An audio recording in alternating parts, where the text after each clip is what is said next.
마태복음 5장에서 나오는 이 8복은 바로 최고의 복들입니다.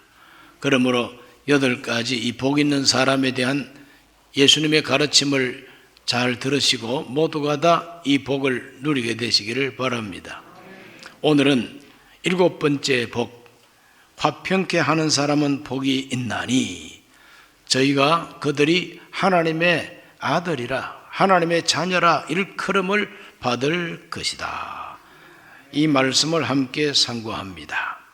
화평케 한다는 것은 무슨 뜻이냐? 이 화평케 한다는 것은 서로 미워하고 분쟁하고 분열하는 곳에 사랑을 심고 용서하게 하고 그 나쁜 관계를 가장 좋은 관계로 만들어서 평화를 이루어주면 이것을 가리켜서 화평하게 한다고 말합니다. 참으로 이 화평하게 하는 일은 힘들고 어려운 일입니다. 화평하게 한다는 이 자체는 매우 적극적이고 창조적인 행동이 아닐 수가 없습니다. 남에게 해를 끼치지 않는 선량한 사람이 아닙니다.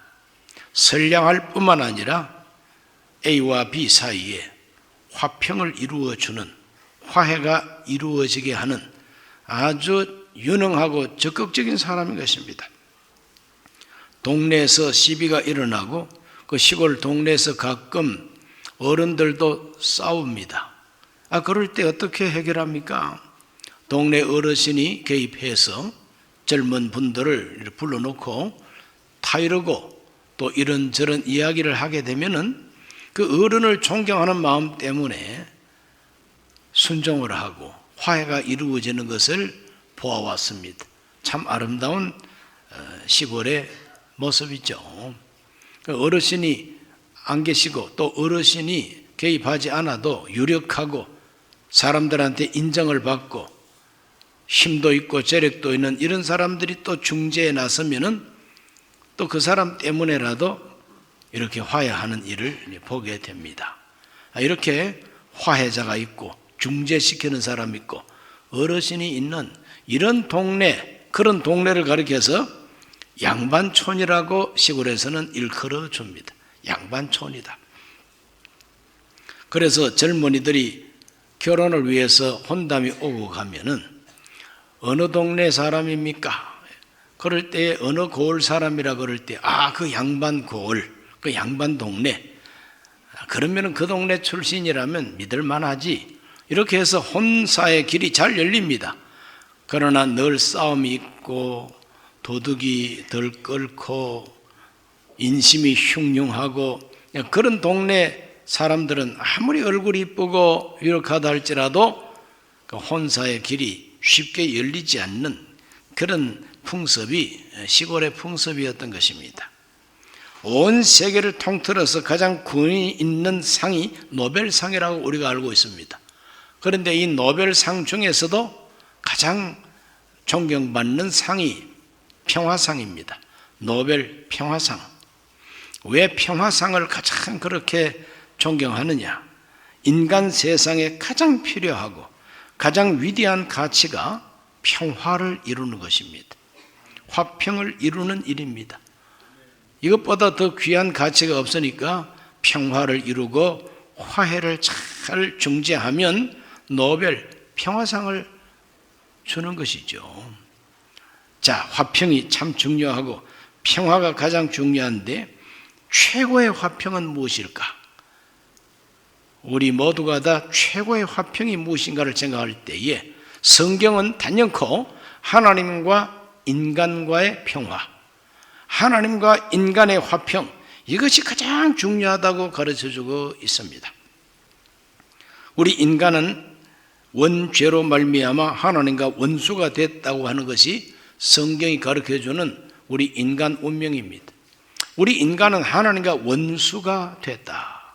그런데 이 원수된 것을 해소하고 이 원수된 것을 다 없애고 하나님과 화목하게 만들어주고 하나님과 화평하게 만들어주는 이 일이야말로 최고의 화평이죠.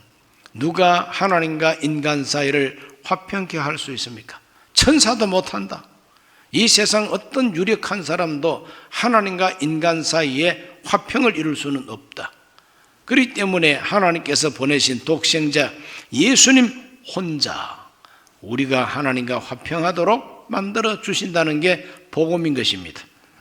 에베소서 2장 14절에서 17절, 그는 우리의 화평이신지라 둘로 하나를 만드사 원수된 것 곧 중간에 막힌 담을 자기 육체로 허시고 법조문으로 된 계명의 율법을 폐하셨으니 이는 이 둘로 자기 안에서 한 새 사람을 지어 화평하게 하시고 또 십자가로 이 둘을 한 몸으로 하나님과 화목하게 하려 하심이라.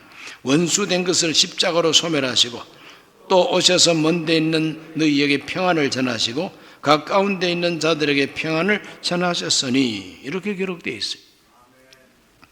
원수된 것을 자기 몸으로 폐하셨다. 그것을 허물어 버렸다. 그래서 막힌 담을 허물어 버린 분이 누구냐? 예수님입니다. 무엇으로 허물었느냐? 불도저를 가져와 가지고 허물었느냐? 오 한 말을 가지고 때려 부셨느냐? 그것이 아니라 자기의 몸으로 그 담을 허셨다고 막힙니다. 막힌 담을 허물어 주신 우리 예수님.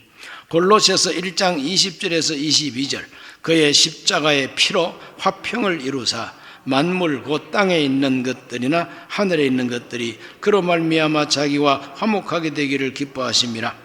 전에 악한 행실로 멀리 떠나 마음으로 원수가 되었던 너희를 이제는 그의 육체의 죽음으로 말미암아 화목하게 하사 너희를 거룩하고 흠없고 책망할 것이 없는 자로 그 앞에 세우고자 하셨으니.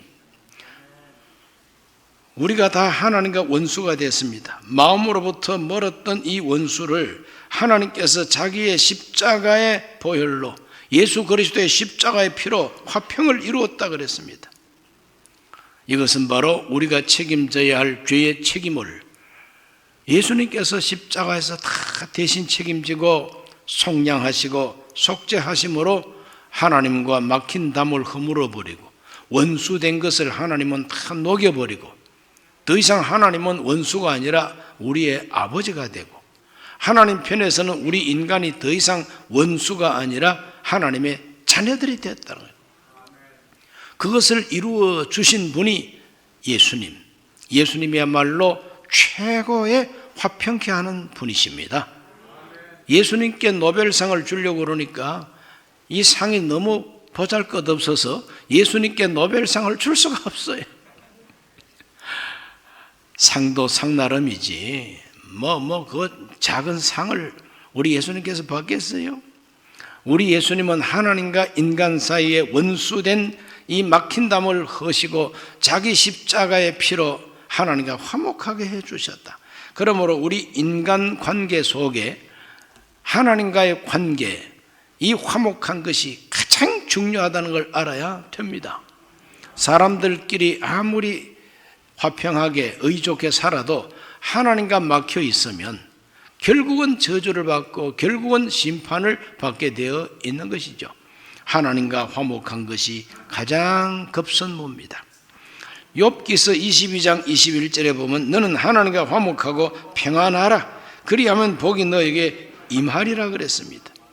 하나님하고 화목하면 평화가 온다, 평안이 온다. 그 사람에게 하나님의 복이 임한다는 것입니다. 진짜 복 받기를 원하십니까? 하나님과 먼저 화목해야 된다는 것이죠. 그것이 바로 내 영혼이 은총 입어 중한 죄짐을 다 벗어버리고 하나님과 원수된 죄를 다 허물어버리고 이제는 하나님의 자식이 되어야만이 하나님이 자식한테 주는 상속과 복을 내려주신다는 논리입니다. 우리가 어떻게 하나님과 화목할 수가 있습니까? 우리가 노력해서 하나님과 화목하게 되는 것이 아니라 하나님이 우리를 위해서 화목을 이루어 주셨습니다. 로마서 5장 10절로 11절에 곧 우리가 원수 되었을 때에 그의 아들의 죽으심으로 말미암아 하나님과 화목하게 되었은즉 화목하게 된 자로서는 더욱 그의 살아나심으로 말미암아 구원을 받을 것이니라. 그뿐 아니라 이제 우리로 화목하게 하신 우리 주 예수 그리스도로 말미암아 하나님 안에서 또한 즐거워하느니라. 하나님과 화목된 사람은 즐거워한다 그랬어요. 하나님과 원수된 것이 해소가 되고 하나님과 화해가 되고 하나님께서 이제 나의 아버지가 되시고 나는 그 자식이 됐다면 우리 속에 즐거움이 터져나오고 기쁨이 터져나오고 이젠 살았다 하는 마음의 평안이 파도처럼 내 자신을 덮어와야 그게 정상 아닙니까? 하나님과 화평하시기를 바랍니다. 이와 같이 우리 예수님은 하나님과 우리 사이를 화목하게 화목을 이루어 주셨다. 이루어 주신 그 화목을 회개하고 그 거룩한 하나님의 화목을 받아들이면은 그게 바로 믿음이에요. 믿는 자에게 하나님께서는 하나님의 자녀가 되는 권세를 주고 구원의 은혜를 선물로 주신다 그랬습니다. 하나님과 화목하게 되시기를 주의 이름으로 축원합니다. 두 번째 중요한 화평은 이웃과의 화평입니다. 하나님과 화평이 이루어졌다 할지라도 내 이웃과 내 가족과 화평하지 못하면 행복은 없습니다. 하나님과 화평을 이룬 사람은 이웃과도 화평을 이루어야 합니다. 내 이웃과 화평이 얼마나 중요한지 우리 예수님께서 마태복음 5장 23절과 24절에 이 말씀을 주셨어요. 그러므로 예물을 제단에 드리려다가 거기서 내 형제에게 원망 들을 만한 일이 있는 것이 생각나거든 예물을 제단 앞에 두고 먼저 가서 형제와 화목하고 그 후에 와서 예물을 드리라. 먼저 할 일과 나중 할 일, 먼저 할 것과 후에 할 것. 먼저 할 것이 뭐냐? 화목이다. 형제와 먼저 화목하라. 그 다음 후에 예물을 하나님께 드리라는 것입니다. 이 정신, 이건 바로 우리 예수님이 가르쳐 주신 귀한 교훈입니다. 오늘도 이 자리에 앉아서 예배를 드리는데 누구하고 싸움박질하고 또 누구를 미워하는 마음, 원망하는 마음, 어디 두고 보자 하고 마음속에 분이 가득한 마음을 가지고 예배를 드리면 하나님께서 우리의 예배가 영과 진리로 드리는 예배로 인정할 수 없습니다. 그래서 사람하고도 이웃하고도 화목하고 이웃하고도 화평해야 된다는 것입니다. 이것이 우리 예수님이 가르쳐 주시는 귀한 말씀입니다. 사도 베드로도 그런 걸 가르쳐 줬습니다. 사도 베드로는 그 베드로서에서 뭘 가르쳐 줬느냐? 베드로전서 3장 10절에서 12절 그러므로 생명을 사랑하고 좋은 날 보기를 원하는 자는 혀를 금하여 악한 말을 그치며 그 입술로 거짓을 말하지 말고 악에서 떠나 선을 행하고 화평을 구하며 그것을 따르라. 주의 눈은 의인을 향하시고 그의 귀는 의인의 간구에 기울이시되 주의 얼굴은 악행하는 자들을 대하시느니라 하였느니라. 참 귀한 말씀이죠. 그러므로 생명을 사랑하고 좋은 날 보기를 원한다면 생명 사랑하고 좋은 날 보기를 원하는 것이 우리의 소원입니다. 정말 그렇게 행복하게 살기를 원한다면 혀를 금하여 악한 말을 그치고 거짓말하지 말라 그랬어요. 그리고 악에서 떠나 선을 행하고 화평을 구하며 그것을 따르라. 따라합시다. 화평을 구하며 그것을 따르라. 이웃과의 화평입니다. 사람과 화평을 추구하고 그것을 따라가라는 것입니다. 가족 관계 속에서도 가족들과 화평해야만 됩니다. 그래서 베드로는 평생에 자기 아내와 함께 사역했다고 전설로 내려오고 있습니다. 베드로는 비록 어부 출신이지만 그 아내를 사랑한 나머지 그 아내도 예수님 잘 믿고 그래서 함께 다니면서 선교 활동을 합니다. 그러면서 뭘 가르쳤느냐? 아내와 함께 참 좋은 관계를 유지해야 된다고 가르쳐 줬습니다. 그래서 그 아내와 좋은 관계를 맺지 못하면은 기도가 막힌다 그랬어요. 기도가 막힌다는 것은 뭐냐? 마음속에 가족들과 화평하지 못하면 이 기도줄이 막힌다. 그러므로 뚫어야 될 거 아니겠습니까? 어떻게 뚫느냐? 화평해야 된다는 겁니다. 그러므로 저와 여러분의 기도는 수직적인 하나님과의 관계입니다. 그런데 이 수직 관계가 소통이 잘 되려면 수평도 뚫려야 된다는 겁니다. 우리 모두가 다 예수님께서 말씀하신 대로 내가 너희를 사랑한 것 같이 너희가 서로 사랑하라. 그 말씀 잊지 말게 되시기를 바랍니다. 잠언서 17장 1절은 이런 말합니다. 마른 떡 한 조각만 있고도 화목하는 것이 제육이 집에 가득하고도 다투는 것보다 나으니라. 슬기로운 종은 부끄러운 짓을 하는 주인의 아들을 다스리겠다 그랬어요. 화목한 거, 이거 얼마나 중요한 일이냐. 집에 냉장고를 여러 대 사놓고 이 냉장고는 소고기, 이 냉장고는 삼겹살, 이 냉장고는 닭다리, 이 냉장고는 김치, 이렇게 그냥 먹을 것을 집에 가득 쌓아뒀다 할지라도 화목하지 못하면 아무 소용없다는 거죠. 마른 떡 한 조각만 집에 있어도 화목하면서 그 떡 쪼개가지고 같이 먹는 것이 더 행복한 것이라는 것이 잠언서가 가르쳐주는 진리입니다.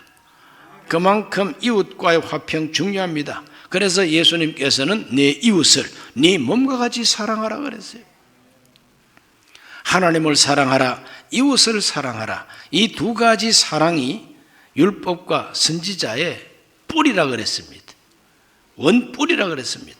오늘 우리 모두가 다 하나님과 화평하고 이웃과 화평하게 되시기를 바랍니다. 이웃과 화평하기 위해서는 무엇보다도 우리 예수님의 사랑을 먼저 알고 그 사랑을 내가 받고 예수님을 본받아야만 되는 것입니다. 예수님처럼 마음 먹고 이웃에 대해서 사랑을 실천하면은 그 이웃과 화평할 수밖에 없는 것이죠. 내 말 들어라 하는 자세가 아니라 내가 바로 그 사람하고 같이 되어가지고 들어주는 것부터 시작하는 것입니다. 내 말 들어. 사람과 대화하면서도 보면은 참 교만하고 자기 주장이 너무 강한 사람은 항상 내 말 들으라고 그럽니다. 내 말 들어, 내 말 들어. 그 사람 말대로 안 하면은 그 사람 만족이 없습니다. 그 사람 만족이 없으면은 화평이 없어요. 그런 사람 들어 있습니다. 오늘 그분이 오늘 여기 왔다면은 예수님 말씀을 꼭 귀담아 들으시고 성육신, 말씀이 육신이 되고 하나님이 사람이 되어 오셔가지고 사람과 함께 살면서 사람의 희로애락에 관심을 가지고 귀를 기울이고 그들을 불쌍히 여기고 통곡하고 울면서 인간을 도우셨던 우리 예수님을 생각하면서 그런 태도로 이웃과 화평을 이루면은 반드시 화평하게 된다는 것입니다. 우리 모두가 예수님을 본받고 이웃과 화평을 이루게 되시기를 예수님 이름으로 축원합니다. 세 번째로 우리는 화평의 복음을 전해야만 됩니다. 화평의 복음을 전해야만 됩니다. 화평을 이루기 위해서는 화평의 복음부터 전해야만 됩니다. 그리스도인들은 화목하게 하는 말씀을 부탁받았다고 바울은 가르쳐주고 있습니다. 고린도후서 5장 18절로 19절을 다 같이 읽어보겠습니다. 모든 것이 하나님께로서 났으며 그가 그리스도로 말미암아 우리를 자기와 화목하게 하시고 또 우리에게 화목하게 하는 직분을 주셨으니 곧 하나님께서 그리스도 안에 계시사 세상을 자기와 화목하게 하시며 그들의 죄를 그들에게 돌리지 아니하시고 화목하게 하는 말씀을 우리에게 부탁하셨느니라. 우리 예수님은 또 우리 하나님은 먼저 저와 여러분을 하나님과 화목하게 하시고 그 화목하게 하는 이 은혜의 말씀을 우리에게 부탁하셨다. 화목하게 하는 말씀을 전하라는 직분을 우리에게 주셨다는 것입니다. 직분을 주셨다. 화목하게 하는 말씀을 부탁하셨느니라 그랬어요. 그러므로 우리 모두는 교회에서 집사 아니라 할지라도 권사 아니라 할지라도 목사 장로 아니라 할지라도 우리 모든 그리스도인들은 직분을 하나씩 골고루 받았습니다. 그 직분이 무슨 직분이냐? 화목하게 하는 말씀 전하라고 하는 직분인 것입니다. 너희는 온 천하에 다니며 만민에게 복음을 전파하라 그랬어요. 그 직분 우리가 다 받았습니다. 화평케 하는 말씀, 그것이 복음입니다. 이 복음 전하라고 하는 것이 바로 우리에게 직분을 주시고 우리에게 말씀을 부탁하셨다고 표현하고 있습니다. 왜 우리가 복음부터 전해야 되느냐? 복음을 전해가지고 그 상대방이 하나님과 화평하게 되면, 하나님과 화목하게 되면 문제는 해결되기를 시작하는 것입니다. 그래서 먼저 복음을 전하라는 것입니다. 우리 그리스도인들은 이렇게 남에게 화평케 하는 하나님의 말씀, 화목하게 하는 말씀부터 전해주고, 그리고 또 우리가 먼저 그 화목을 체험하고 화목한 그와 같은 관계를 내가 먼저 그 사람하고 이제 맺고, 내가 소속한 공동체, 우리 회사, 우리 가정 또는 교회에서 화목하게 하는 말씀, 화목하게 하는 말씀을 자꾸 입으로 시인하고 그 말씀을 순종하게 되면 평화가 오게 되어 있다는 것입니다. 그래서 먼저 가정을 평화롭게 만들게 되시기를 바랍니다. 나를 만나는 사람마다 나 때문에 그 사람 마음이 편하도록 해야 됩니다. 그래서 나하고 관계가 화평한 관계가 되게 하는 것, 이 사람이 복 있는 사람이라고 예수님은 가르쳐 주셨습니다. 그리스도인들이 화평케 하라는 말씀을 잘 실천하면 그렇게 됩니다. 고린도서 5장 20절에서 바울은 자기 자신에 대해서 이렇게 말합니다. 그러므로 우리가 그리스도를 대신하여 사신이 되어 하나님이 우리를 통하여 너희를 권면하시는 것 같이 그리스도를 대신하여 간청하노니 너희는 하나님과 화목하라. 너희는 하나님과 화목하라. 이것이 사도들의 큰 사명이었습니다.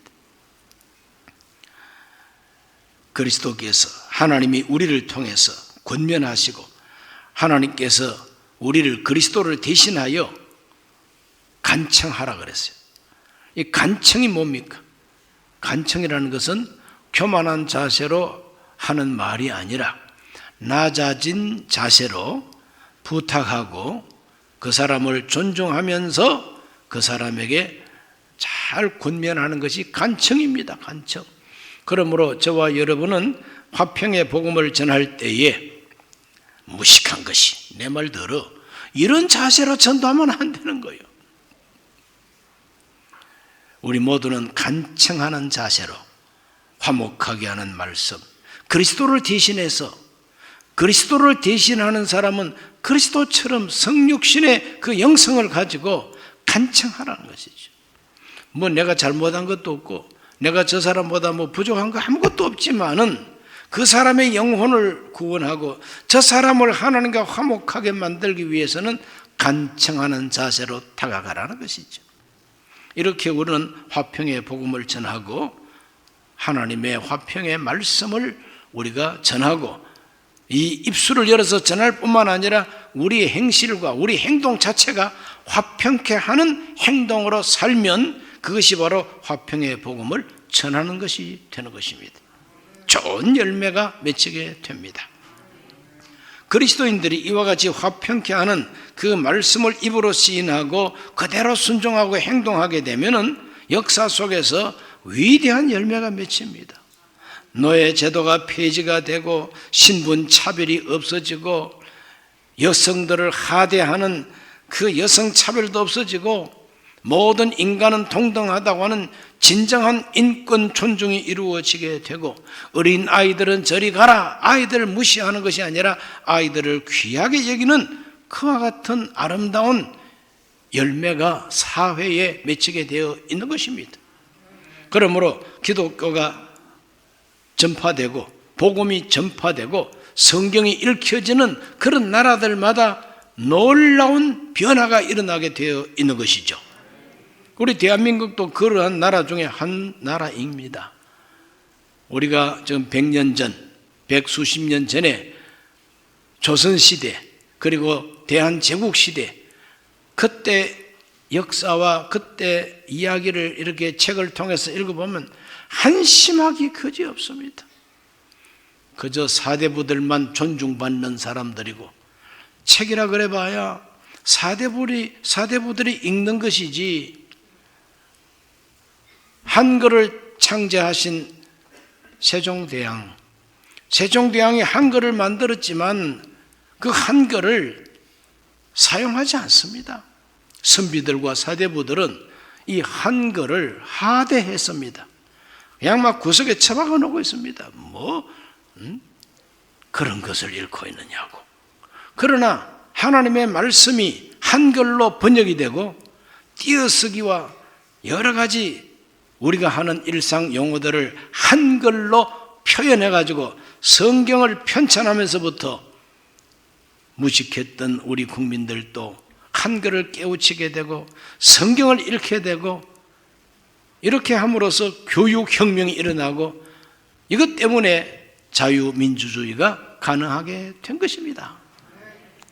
한글은 세종대왕 때 창제했지만 한글이 대한민국 국민들에게 널리 알려지고 대한민국을 발전시킨 것은 바로 기독교 선교사들 때문이죠. 성경을 한글로 번역하고 모두가 읽고 찬송을 한글로 부르고, 이때부터 우리나라는 근대가 시작이 되고 현대가 열리게 된 겁니다. 믿거나 말거나 그게 사실입니다. 틀림없는 사실입니다. 그러므로 화평케 하는 자는 복이 있나니, 이거는 영원한 진리입니다. 우리 모두가 하나님 앞에서 화평케 하는 자가 되어야 됩니다. 내 가정을 화평하게 해야 됩니다. 내가 속한 공동체를 화평하게 해야만 됩니다. 무엇보다 내 영혼이 화평해야 됩니다. 하나님과 화평하고 이웃 사람과 화평하고 공동체를 화평하게 하면 반드시 하나님은 복을 주십니다. 하나님의 아들, 딸이라고 일컬음을 받게 하신다 그랬어요. 일컬음을 받는다는 것이 뭐냐? 칭송을 받고, 일컬음을 받는다는 게 인정을 받는다는 말입니다. 대한민국이 위대하게 되려면 대한민국 그리스도인들이 화평케 하라는 하나님 말씀을 순종하면 반드시 그렇게 되게 돼 있어요. 그러므로 남욕할 거 없고 예수 믿는 우리가 하나님의 말씀을 순종하고 화평케 하는 그런 태도로 내 가정과 내 이웃과 관계를 맺어 나가면 하나님은 대한민국을 버리지 않습니다. 반드시 복을 내려 주십니다. 하나님의 나라라고 일컬음을 얻게 하여 주시고 온 세계가 박수를 보내어 줄 것입니다. 기도합니다. 살아계신 아버지 하나님, 화평하게 하는 자는 복이 있다고 예수님이 가르쳐 주셨습니다. 우리 모두가 하나님과 화평하게 하여 주옵시고 내 가족 이웃과 화평하게 하여 주옵시고 공동체를 화평하게 하는 하나님의 사람들이 되게 해 주옵소서. 예수님 이름으로 기도하옵나이다. 아멘. 잠시 고개 숙입니다. 오늘 처음 교회 나오신 분 계십니까? 언제 어디서나 이 메시지를 접하고 나도 하나님과 화목하고 내 이웃과도 화목하게 살기를 원합니다. 이런 마음을 가진 분들은 바로 그곳에서 이 기도를 함께 하시기 바랍니다. 하나님 아버지, 저는 죄인입니다. 어디에서 와서 왜 살며 어디로 가는지 알지 못하고 죄 가운데 살았습니다. 저의 죄를 위하여 십자가에서 죽으시고 부활하신 예수님을 제 구주로 모셔드립니다. 저는 하나님의 자녀가 되었습니다. 지금부터 영원토록 주님과 함께 살겠습니다. 예수님 이름으로 기도드립니다. 아멘. 예수님 영접하신 분들을 환영합니다. 할렐루야.